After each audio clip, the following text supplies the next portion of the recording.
Hello, I'm Sonnett Shelline, And I'm Jessica Bishop.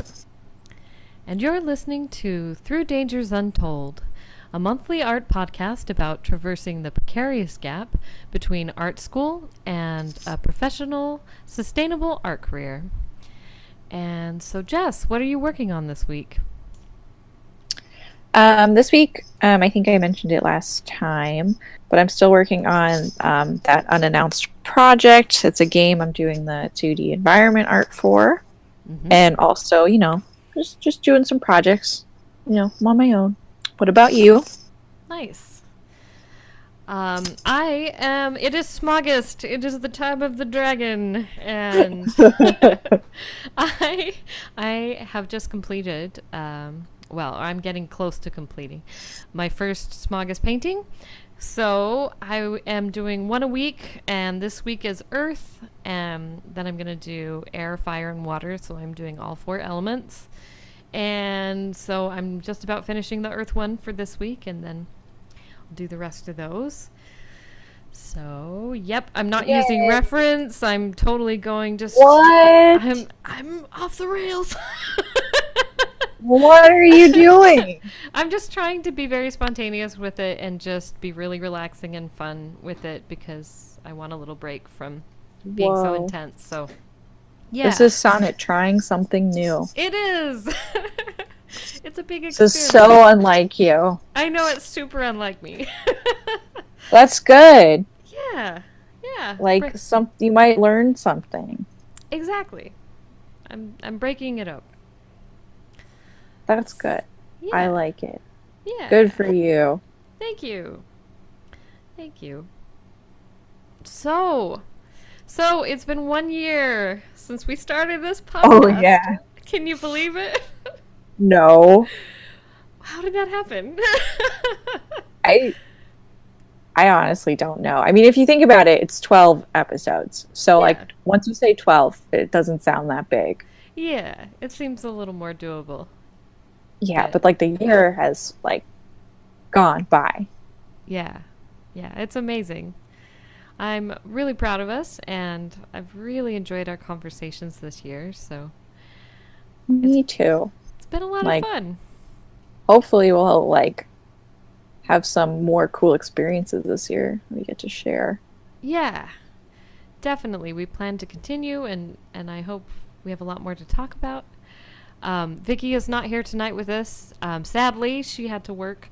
But we miss her so much, and hopefully we'll have her on next episode. But yeah, it's been a great time, and yeah, I can't wait to see all the things that are going to come up in this next year. I know. Like, have we made like any? I was thinking about this earlier about talking about this. Like, what like big things have we done this past year that we're most proud of?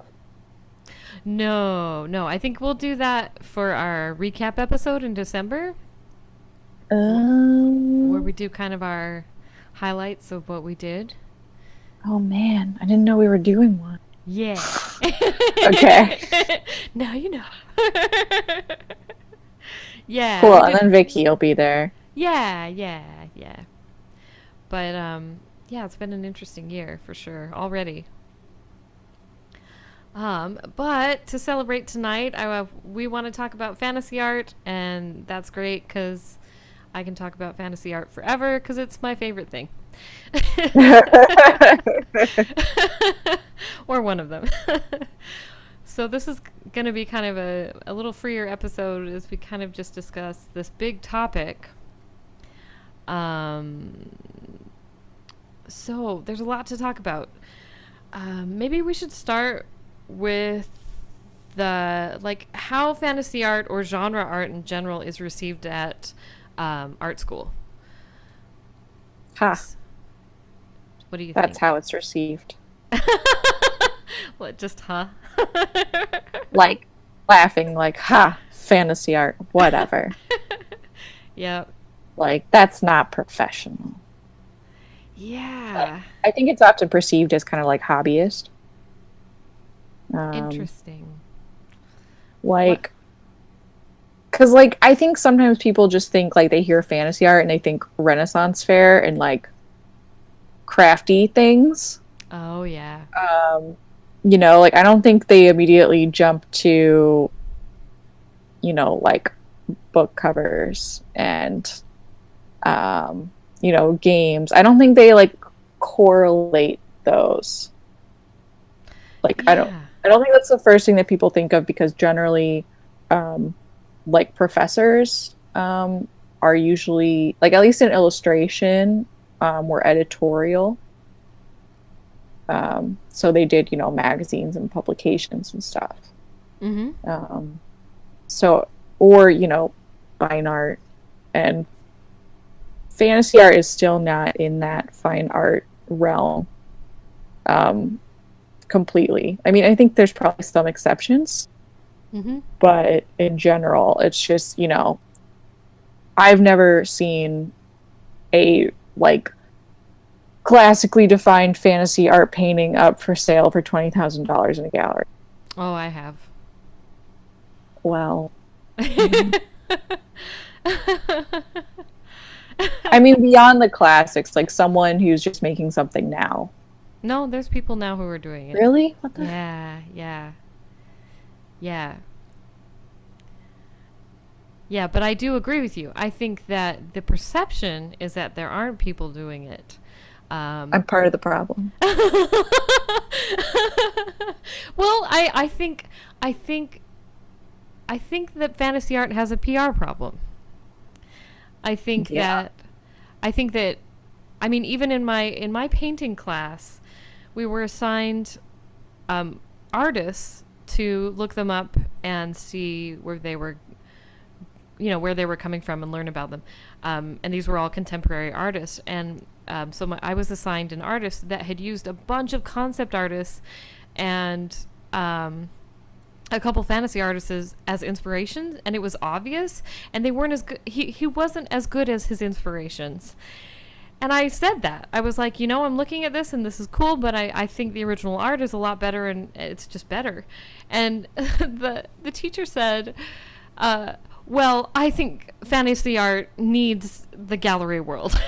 And I'm like thinking in my head, without fantasy art, this guy would have no career and he's making millions of dollars. So Yeah. what?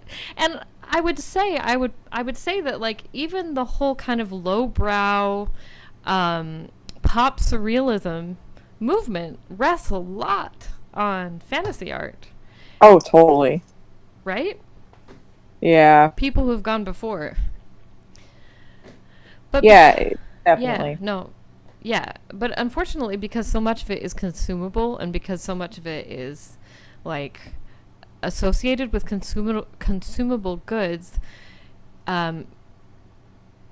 fantasy artists' names get lost really quickly. They tend to fade really fast. It's like fantasy authors. Like they tend to get erased really quickly. That's really a point. So people are like, oh, wait, who is this person? And I'm like, there's all this history you don't even see. It's all behind. So, I don't know. I think that's part of the problem, is that fantasy art isn't great at keeping its own history. It's not great at promoting its history. It's not great at promoting its existing artists, even beyond its smaller circles. It's getting better at it, but I think that's why a lot of this idea... Well, though also, I mean, it's that and it's what you said. Like, it's still looked down upon. It's still seen as less than. So it's probably both those things. Yeah. I think there's a lot to go. I mean, I really liked your point about how a lot of it is like product, so it's consumable. Mm-hmm. Like especially with like, for example, like since I was in games, like a lot of us could name game artists, but I think that's because we were within that realm and our professors knew some of those people. But I mean, go on the street and ask someone who plays games, they probably couldn't tell you who did the art or, who did the concepts. And like, I think that's easy to forget, at least from my point of view, just because I just know. Like, it's so much easier to just know once you're in the industry. I don't know. It's hard looking inward at the whole situation when we're already so ingrained, or looking at it from the outside. Yeah. Yeah, that's really like, true. I think I don't know. For me, it's really confusing because sometimes I'm like, I don't know what steps to take next because I don't know what the outside world is thinking, or like how to make this more marketable to like a greater audience. Yeah, yeah, we're in a really interesting time right now for sure because, yeah, we have a lot of different streams of fantasy art right now. Before, it was a lot more focused on book publishing, and during the 80s and 90s, there were lots of cover artists working in the fantasy art field, and they could make a decent living. They made enough to, support a family, and it was a good career, and that just isn't the case anymore. I think I've mentioned before, there's just a few people who end up doing the major publishing, specifically because it's shifted over, trends shift, and it's shifted over to more typographical and graphic covers, and photographic covers. But I was in Barnes & Noble the other day, and I was happy to see a lot more fantasy books being published, and also more illustrated covers. So I'm wondering if it may be a trend that's shifting. I'm hoping it is, because I love it. I love it. Oh man, I opened up I'm gonna totally nerd out through this whole conversation. I can already tell. I'm like, I've got like my nerd glasses on. I looked at the new Brandon Sanderson book, and it was gorgeous. The hardcover, it had a Michael Whelan cover, and then it had leaves inside the book, or the part inside on the cover, and it had 4 paintings, 2 by Dan Dos Santos and 2 by, oh man, I can't remember. Shoot. They were all beautiful. I'm going to have to look up that name, but it was just Yeah, gorgeous. that's unusual. Super gorgeous. And then they have chapter illustrations plus maps. And there were like a ton of other artists inside who were doing maps and illustrations. So it's just gorgeous. And I know that's because Brandon Sanderson loves fantasy art, so he's pushing for that. And on top of it, the amazing art directors at Tor always give a shout out to fantasy artists. So I don't know, I was super impressed, and it made me really happy. I'm glad it made you happy. I was like, look at this beautiful art. please I guess like I mean, because in my opinion, but it's just my opinion, but I'm like, I would rather pick up a book that has an interesting cover because it helps you visualize what's inside the book. Yes. So like when there's just like, because a lot of the covers with the photo manipulation and the graphic design stuff, it all looks very similar to each other. I'm like, I don't know which book to pick up. Like, I'd rather I would always gravitate towards the one with the cover that looks like it might talk about topics that I enjoy. Yeah. Like, if it has, like, for example, like a book with fairies on it will interest me more than a book with like techno dinosaurs. Yes. Yeah. So like, I would like to draw a techno dinosaur book cover, actually, now that I think about it. That would be amazing. But yeah, so I guess I don't understand that trend. I mean, I am sure it'll change. Yeah. It's been trendy for a while now. It has, and I have to remember that they had heavy typographic covers during the 60s and 70s, before they moved into really heavy psychedelia. So, there's always trends. There's always trends in art, no matter what. So yeah. But the point before I went all nerdy is that it's just not as big of a field anymore for illustrators. It's not really, it's really tough. There's not as many magazines. There's not as many books being published with illustrated covers. So it's a lot harder to make a living that way. Yeah, and I mean, on top of it, people aren't just going to the bookstore anymore and perusing. Mm-hmm. You know, like people are less likely to pick something up and buy something because it has a good cover, as if their friend said, download this Kindle book because it's really good. You know? Mm-hmm. Like, I would go to the bookstore, but, you know, most people are just reading based on what their friends are reading. Or I think another interesting thing is all the TV and movie adaptions, and then they just do TV and movie adaption covers. Yeah. Yep. Yeah, And I think in general, people just aren't reading like they used to. There's too much other media to consume. Mm-hmm. That's cheaper. Yes. And I mean, and that brings us to games, because a lot of the fantasy art shifted over to games, it seems like. I mean, also tabletop. Tabletop has been there forever and continues to do so. But Yeah, but even that's really limited. And like, I mean, yeah, because games are one of the few outlets that people who have interests in fantasy topics, like that, like what other things do they have?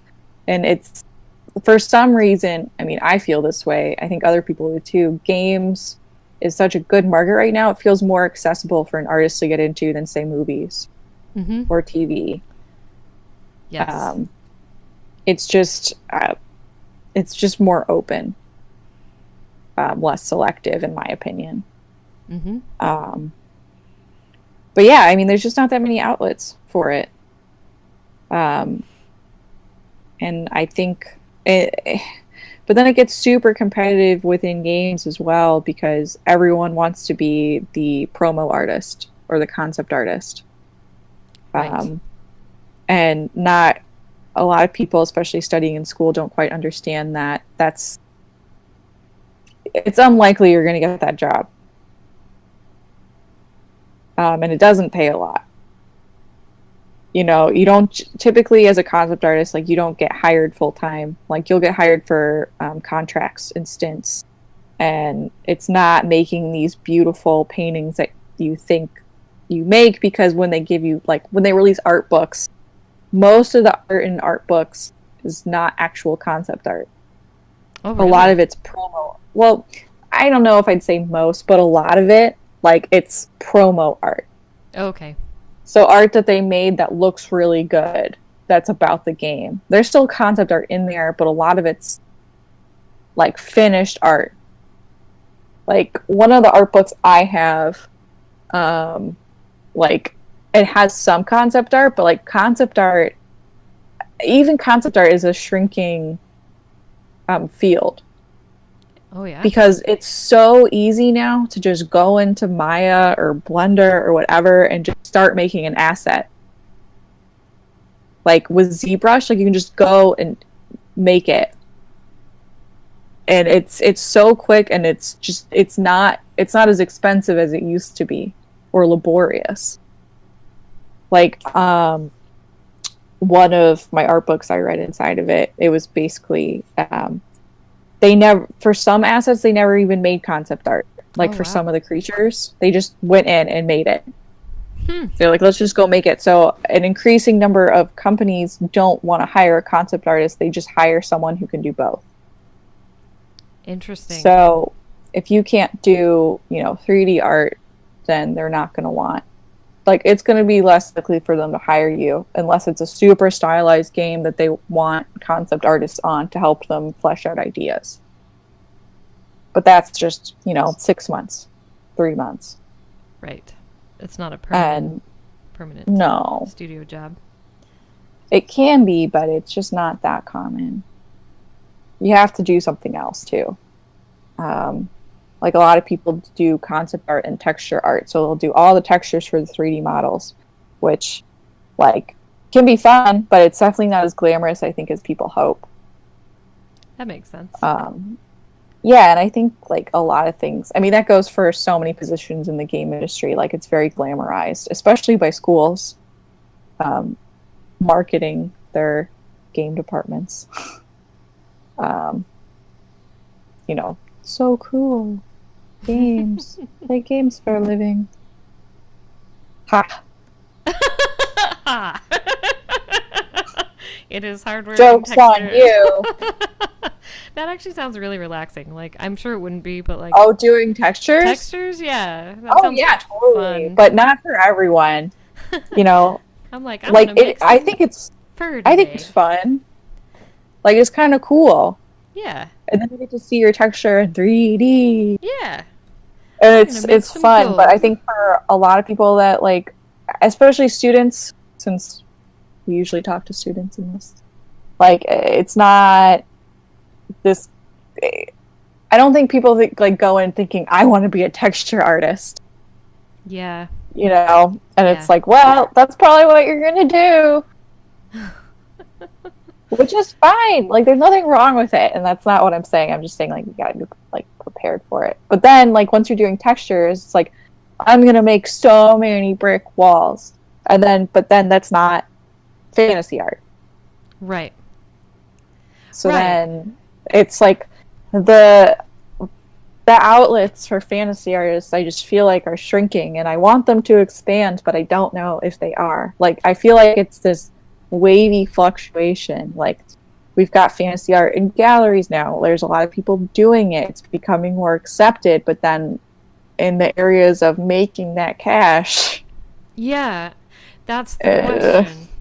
Yeah, right. Because also that, so another way that people would sell fantasy art is they would sell it at fantasy conventions.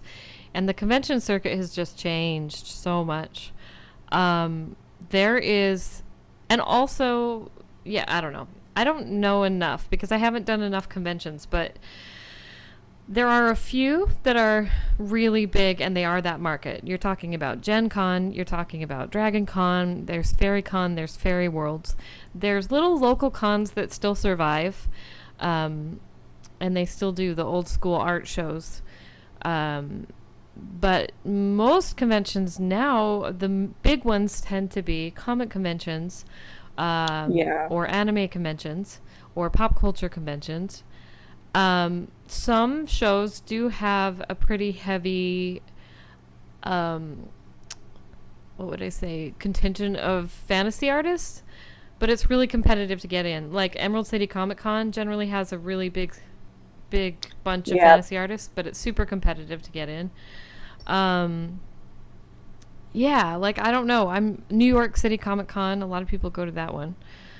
Um, but yeah, But then yeah. once you get in and you're there and you have all your things and you're a fantasy artist, it's hard not to get overshadowed when so many people go to those conventions and they want fan art because they're there as fans Uh, and they want art that's related to what they enjoy. I You know would what I mean? Yeah, I agree with that, especially at the Comic Cons and the anime cons. But I would say at like Dragon Con, Gen Con, Uh, like mm, Fairy Con, that's different. Fairy Yeah. Worlds. Those are very specific markets. Yeah. You have people who are there who want fantasy art or sci-fi art or horror art, and they're there and they're gonna buy that. They're not there specifically for fan art. Yeah, that's true. Like of those, I've only been to Gen Con and Gen Con was awesome. Just the artists there are fantastic. And it is Mm. all fantasy art and it's um a lot of people that, you know, yeah, they're just into fantasy art. They're into fantasy books. They're into fantasy tabletop games. It's a good market. Love it. Want to go someday? I even just want to go to visit. It sounds so fun. It's pretty fun. I enjoyed it. I was sick the whole time, but Oh no. if I look back and pretend I wasn't, it was cool. Nice. Especially the artist alley. Of course, that's what I was interested in the most. And Oh, any games that were adorable. nice. Yeah. There were some cute games with some cute art. So that's an option too. Game art is still an option. It's really interesting. The shift to D&D Beyond is pretty interesting. We'll see where that goes. It's an online app instead of using the books as a physical space, and the physical book is great because it's filled with art. I'm like, look at all this fantasy art. It's beautiful. I have 5th edition. I love it. It's gorgeous. So it'll be really interesting to see if they shift more to that digital app side. Will they still need the art? I don't know. I haven't looked at the app, so I don't know if they include art in there. I'm not sure. I mean, you probably don't need as much. You don't have to worry about filling space as much. Like, and it's not like a physical product. Like, how often, like, are you... Because it's going to probably feel more like a reference guide. Yeah. You know? Yeah. And, like... I don't know. That's tough. Yeah. So we'll see where that shifts. Digital market is tough. Yeah. Yeah, it's going to be interesting to see if that shifts the culture of D&D art, because that's been around for so long. I think people will still want physical copies of the books, but we'll see. Maybe it'll, like, I don't know. I have seen, like, a lot of people requesting, like, artists to make their characters for them, like, draw their characters. Mm-hmm. There's still a lot of stuff like that. Yeah. I don't know, but again, I mean, that's not big cash buck. I don't know. Like, so much of it is just contract work or, like, a freelance or a commission. Oh, for tabletop gaming? Yeah, that's true. It's a nice, I mean, if you have an opportunity to work with a little game company, though, it seems like a nice opportunity, a nice little step. Like, it's not going to be your like main income or something that's going to make you, but maybe it's a chance to do a lot of art, to get better, to get your name out there, be published. It might be nice if it's a project you're interested in. Yeah, totally. I mean, I think, like, what we're often trying to say is that, without actually saying it, is that you're going to have to take on any project you can. Like, or, like, if that's what you want to do. And, like, try to get into every opportunity and take advantage of every opportunity. Yes. Because it's hard. It's so hard. Yeah. It's so discouraging. But, like, I mean, we still do it even though, you know, we have hard times with it because it's what we do. Mm-hmm. And I think it's important, though, at the same time, like we often talk about, to also discuss the realities of it. Yeah. And people, I think, should just be aware before they get into it. Yeah. It's a tough market right now, guys. Yeah. And it's just... No, go ahead. There's so many people that do fantasy art and then not enough consumers, and then, you know, the economy's okay right now, but I don't know, there's not a huge chunk of people that want to just spend a lot of money on art, you know. Mm-hmm. And even companies, like, you know, companies nowadays, and I'm sure always, but now more especially, they'll do what they can to cut corners on costs. Mm-hmm. And for some reason, art has never been a high-paying job, and it's probably only going to get worse until it gets better one day, maybe. But it's just, it's hard. It's a lot of hustling. It is. I think that's key, is like, if you want to do this job, it is a huge hustle, and it's going to be a constant hustle, and it's going to be like every day. And there are ways you can work around it. There are ways you can, like, temper it by working in other jobs. And, you know, I would say don't sacrifice your health. Don't sacrifice your mental health. Take care of yourself first. But you're going to have to put in a lot of hours. There's just no shortcut. It's just... No. Yeah. There's just no shortcut.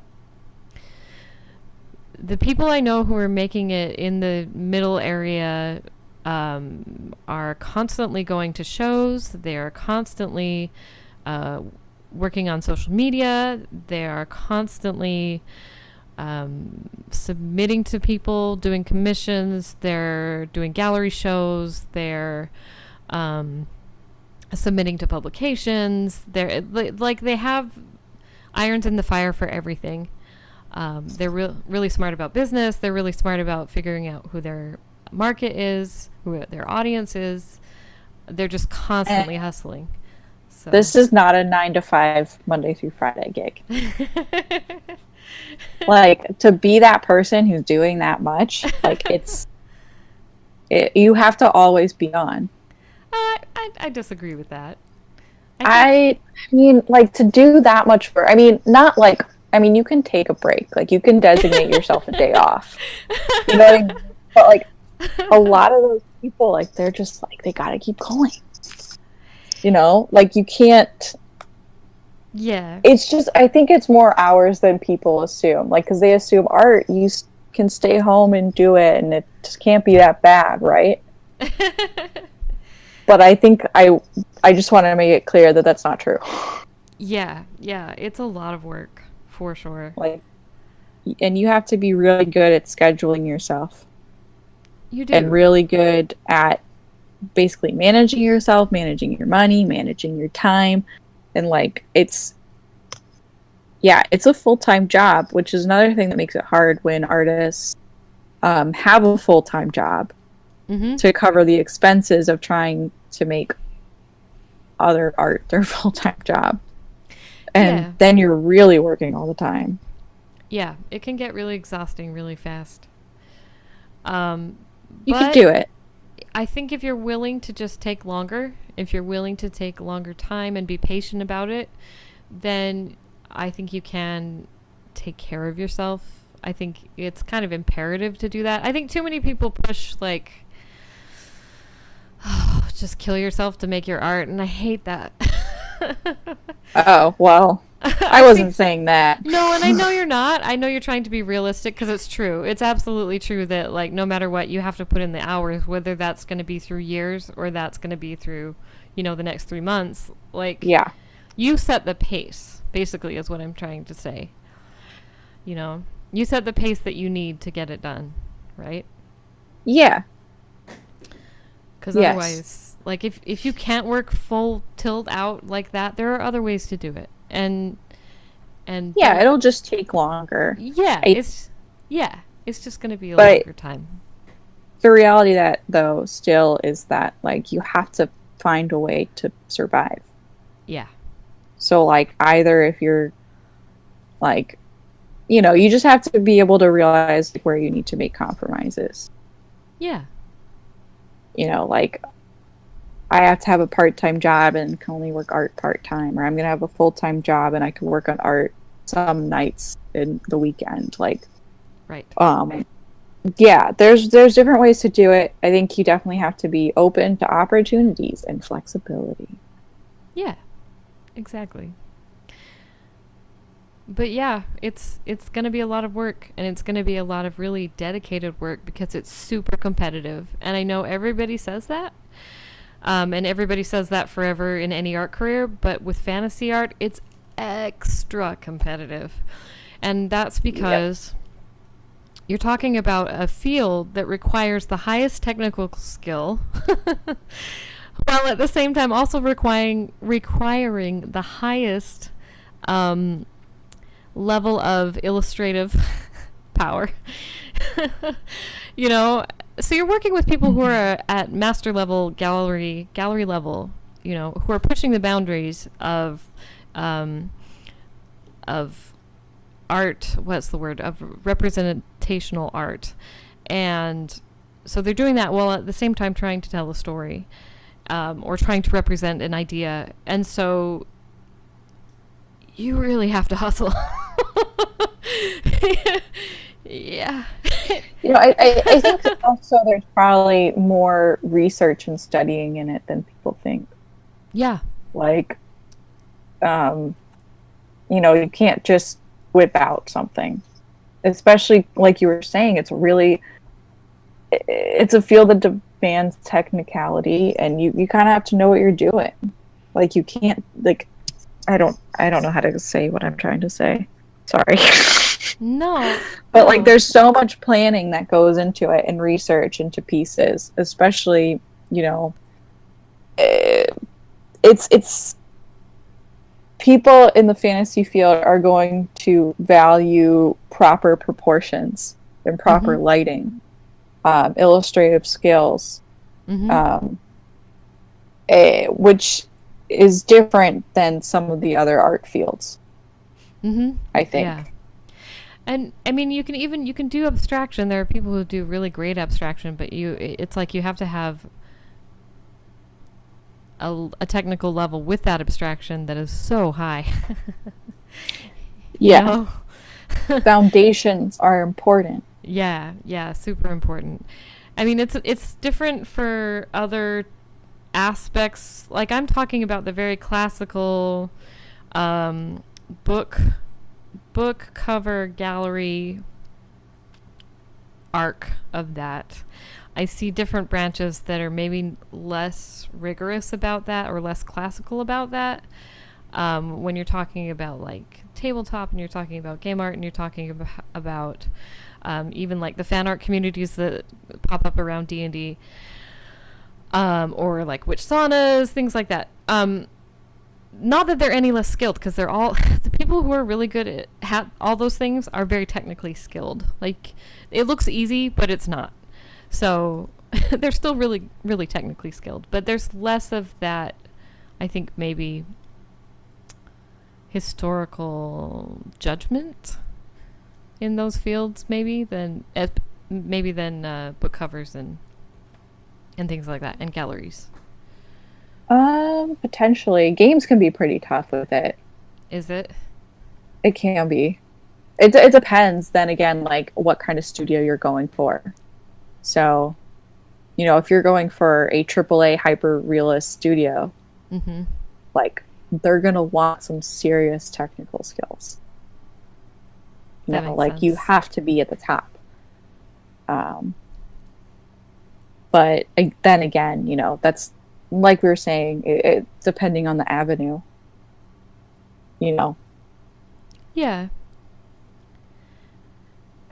And I guess I should say, on the other hand, there is a small subset of fantasy artists who just sell at craft shows, they sell at Renaissance fairs, they sell at like the fairy cons and things like that, local shows. And I think that they get looked down upon unfairly by some of the community, not everybody, because of that, because they show at craft shows, because they show at that kind of more traditional feminine space, and which I find annoying. I'm like, yeah, of course you do, but of course you think that's bad.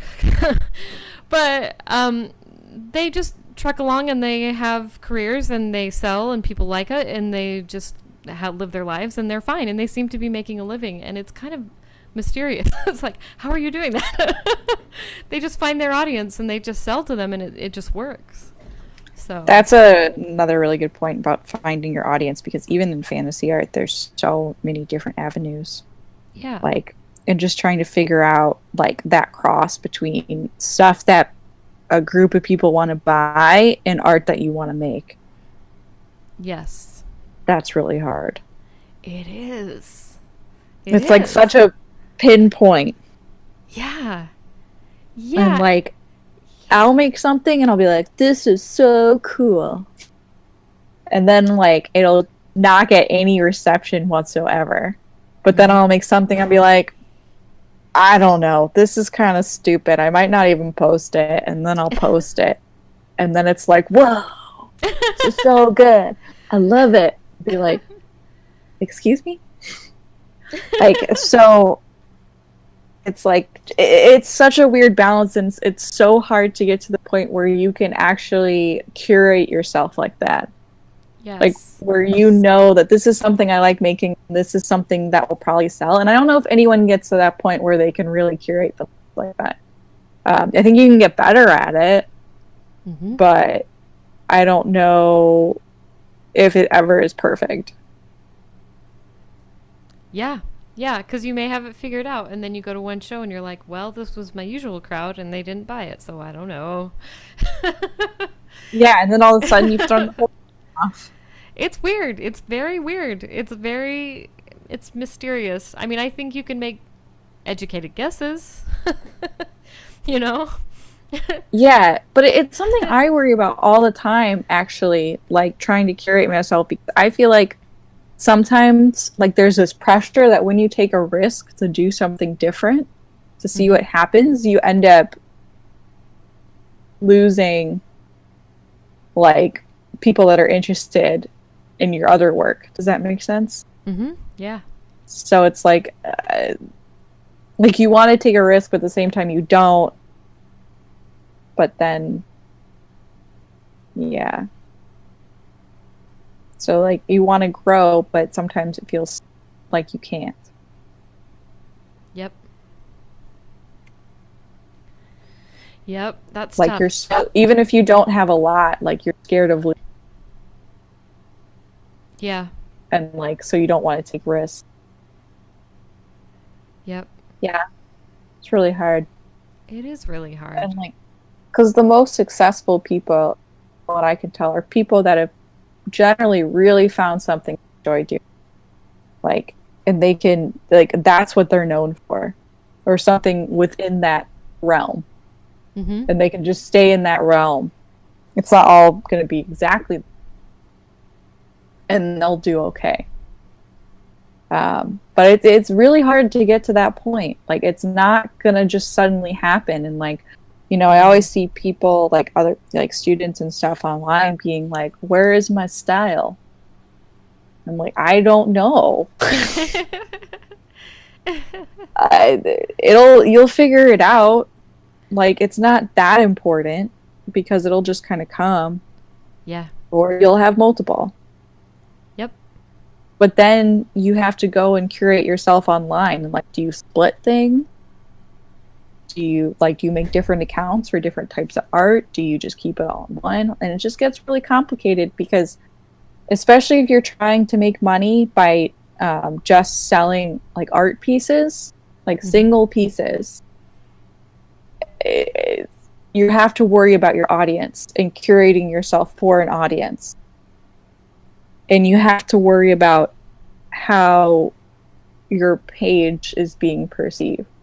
And right. I'm probably making it sound worse than it is. No, I think that's a struggle for sure. For every artist, that we all go through that. Absolutely. Yeah. Like we've talked about before, I go back and delete posts. Yes. Like, that just doesn't fit. It's gotta go. It's not bad to curate your page. Not at all. There's like, I don't know. There's so much. And sometimes I'll sit down like today and be like, I'm going to try this and it's going to be different. But then I'll look at what I'm doing and I'll be like, I think I'm enjoying this maybe, but do I want to keep putting in the hours for something that's not going to match the rest of my work? Oh, yeah, that's a tough question. And it's like, because it's like, do I want to put in all this time? You know, do I want to put in 40 hours into this? Mm-hmm. To something that might not be successful. That's so hard. Honestly, though, I mean, you might be feeling like that now. Oh. Like with your dragons. Honestly, I'm at the point of like, whatever. Oh, good. I've gone through the stage that you're going through. I'm sure I'll be back there again. And now I'm like in the whatever. Good. That's a good place to be. I honestly, right now, I feel like I'm still so young in my career. I still don't have a set market or audience. I still don't have like a set niche that I'm like, I'm just going to make so much stuff. I'm just going to make a lot of it. I'm going to spend the hours and my style will find it. And that's how I should be approaching it. Yeah, just do it. Because literally, I realized after going to a LuxCon and seeing all the amazing art there and how far I had to go, seeing where I was at in comparison. Oh, I have so far to go. I just kind of realized, like, no, I need to really put in all these hours. I really just have to just paint a lot, and I'll get there. I'll get there. Yeah, that's true. That's totally true. And I'm gonna, and that I feel kind of the same with the audience too, though. I feel like right now I can afford, or I'm getting to the point where I can afford to do local shows. I can do, little stuff that it doesn't cost a lot. Maybe it's at a library. Maybe it's at a coffee shop. Maybe it's a little street fair that I didn't know existed, but it looks like it might be my audience. I'm going to try a bunch of stuff, try to, go to inexpensive shows where I don't have to spend a lot of money to try and figure out how to do it. I mean, I don't think there's anything wrong with doing smaller stuff. I mean, because you have to start somewhere. You do. And there's no shame in doing any shows. I mean, it's just, you should be proud of yourself for doing anything, to be honest. Like, if you get into something or have an opportunity, just do it. Do it. You'll learn from it. Exactly. Like, even if you don't think it's something that you're going to want to do again. Yeah, exactly. You'll learn that. You'll learn it real fast. And you'll learn... No, go ahead. I'm sorry. Go ahead. No, I was just going to say, like, it could go really bad, but it doesn't matter. Yeah. It'll be okay. Yeah. And if you do like it, then it's a chance to learn how to set up your table. It's a chance to learn how to talk to people. It's a chance to see who's interacting with your art and see what they're like, so you can kind of start to figure out who likes your art. And yeah, that's a good one. Yeah, just practice, because you have to practice tabling as much as you have to practice your art. Yeah, practice talking to people. Like, if you're not good at talking to people, definitely try to do some smaller stuff. Try to get in there and just learn how to communicate. Mm-hmm. Yeah. That's a hard one. And also, I think a big one, I don't know if we've even talked about it, but learning how to talk about your art. Mm-hmm. I'm still terrible at it. Like, people, like, someone came up to me that is friends with a family member the other day, mm-hmm. and said, I saw your art, I really like it. And I just looked at them and said, thanks. I'm like, and later I was just like, man, probably could have tried a little harder there. But, like, that's all I ever know how to say. I'm like, thanks. That's funny. Because I was like, I should have taken the opportunity to be like, oh, what did you see? And which one did you see? Like, maybe what did you like about it? Some sort of question, just to try to get a little, Yeah. And those are questions you should be asking your peers. Like, yeah. I wish that we were back in school so it could be like, what do you hate about this? Yeah. Or what is the best part about this? So, like, what direction do you think is best for me? Or what direction, like, what's really good and what do I need to change? What should I do again and what shouldn't I do? That is super valuable, and I actually recommend, rather than going to your peers, if you can get to people who are in the genre or in your market that you want to go in, it's going to help you a million times more. Yes. Yes. If you can get a critique, if you can go to a LuxCon or go to a Spectrum Live or somewhere where you have someone who is part of the fantasy art field or horror or sci-fi, because it's kind of genre is all similar in this sense. Though there are horror cons if you do horror art, which is nice. So, yeah, if you can go to someone who's doing that, and if they are willing to give some sort of critique or review of your portfolio, and you kind of want to read the room to see who that is. Yeah. It's invaluable because they understand more than anyone what you're trying to do. Yes. And also, like... Yeah, no, go ahead. I was just going to say, like, find who your favorite artists are. Not even maybe your favorite, but people that you think that you're kind of aspiring to be like or have a similar market. Mm-hmm. And, like, follow them on social media. And sometimes they'll just be like, they'll actually open their doors to help people. Yep. You know, like I see some people I know sometimes just being like, hey, if you want a review, like I can help you. Or, you know, if you have a question, I'm open to like answering questions from people. You know, look for that kind of stuff. Yes. Yes. And if you do or just run up to them and ask. Yeah, you never know what's going to happen, you know. Be prepared because not everybody wants to do portfolio reviews. But yeah, and if they say no, like it's not personal. Yeah, it's okay. Like that's all right. They're probably just tired and grumpy. Yeah, exactly. But yeah, if you do find someone like that, it's awesome. It's so helpful. The other option is too, if you do get some money, because it is expensive, there are several mentorship programs that you can do that I have seen level up people a lot, really fast.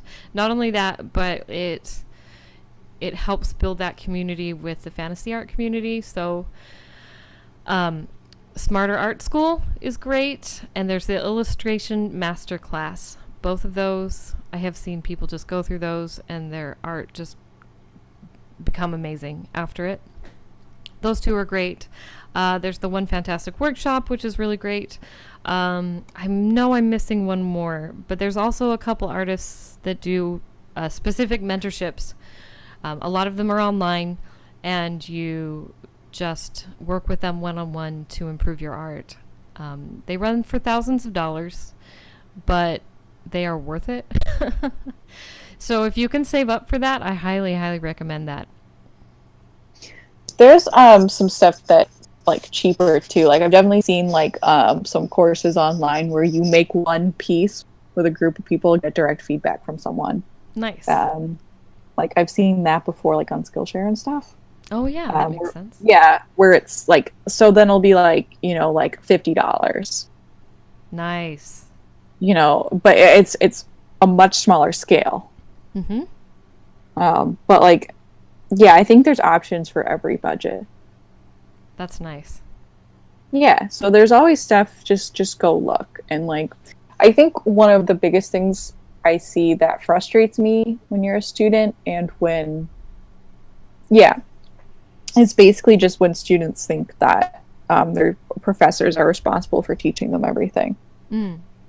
Like they're there to teach you, they're all and to facilitate learning, but also like they like literally can't teach you everything. It's also up to you to go and like research on your own and help your professor guide you to what you need as well.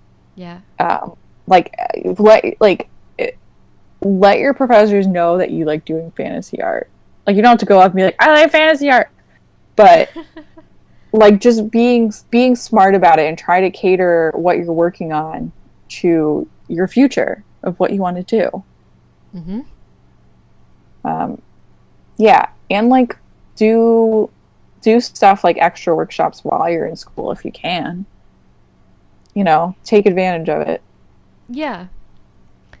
Yeah, or even if you can just find the art communities that we talked about in last episode, just finding peers can just help steer you in the direction. You can kind of start to get an idea of what this looks like to try and make a career in this field by hanging out in those communities. So. Yes. Yeah. That is a good thing to do. So it's a hard market right now, guys, but I mean, people are doing it. They are out there. They are doing it. It's just sometimes hard to find your way into it. I think what's most important in general is that you're liking what you're doing. And if you like what you're doing, you'll figure out how to make it work. Yeah. You know, and be flexible with yourself. Don't I think one of the big things is that everyone struggles with is you can't be like, don't be too hard on yourself. Don't beat yourself up when it's not just you. No. Like, I don't like someone's always going to be more talented than you, but like when you're starting out, guaranteed someone that's more talented than you is going to struggle just as hard. Yeah. Like, yeah, it's not just, it's not personal. It's not like you're not, I mean, sure, sometimes maybe you're not doing enough, but it's personal. Yeah, it's a lot of work. It's a lot of hustle. It's a lot of different markets. We didn't even talk about Patreon and Kickstarter, which a lot of people do. Definitely. I see people offer portfolio reviews on Patreon, so that's another one. Yeah. Yeah, and that makes sense because a lot of Patreons, they do insight into the art process, so I can see that being the case. Yeah, so that's another way to get an income stream, though it usually seems to work better if you start a Patreon after you have at least a little bit of a following. That may not be true for everyone. There's no absolute, but that just seems to be the trend. I will say that Kickstarter is a nice way to sell books. It's always shifting. There's always trends. It started out that you could do limited edition prints, and I don't know how easy it is to do anymore. I see more people doing books and tarot cards and playing cards, those kinds of things, and that seems to be doing pretty well. Also, that's another market for fantasy that not everybody thinks about, is the New Age market. Llewellyn doing tarot decks, that kind of thing is an option Yeah, too. that's a good point. Yeah. Yeah, tarot's really in right now. Yeah. I see so many people doing the decks. It's fun, and if you're into tarot, oftentimes you collect decks, so it's nice, because it's always nice to get a new deck. It's a lot of art. It is a lot of art. I admire people that can get through a whole deck. Yeah, it's a ton. I've thought about it. I'm like, I don't know if I could do it. So many paintings. And by the time you finish the next one, you hate the one you did before. Yeah, keeping it consistent. Oh. It'll be like the difference between your first and last card. Yes. It's going to be so different. Yep. But you'll learn a ton, right? Yeah. You're like, I'm done. I've talked about this now. Tarot cards are making me sleepy. But yeah, I think that's our show. Yeah. Yeah, we're at the end. All right. Well, you've been listening to Through Dangers Untold. Our logo was created by Karen Hodo, and you can find her online at kmhododesigns.com. And you can find me at sonnettShelline.com, and also Instagram, Facebook, Twitter, Tumblr at SonnettShelline. And Jess? You can find me at my website, which is Jessica R.U. Bishop. So it's my name and my initials, and on Twitter and Instagram at JRU Bishop, initials and last name. And we want to thank you for listening over this year and listening to all of our discussions about art, and we hope you continue to join with us. We will be our next episode will be September 12th, and we haven't decided on a topic yet, but I'm sure it'll be interesting. And thank you so much for listening, and see you next month. Thank you. Bye.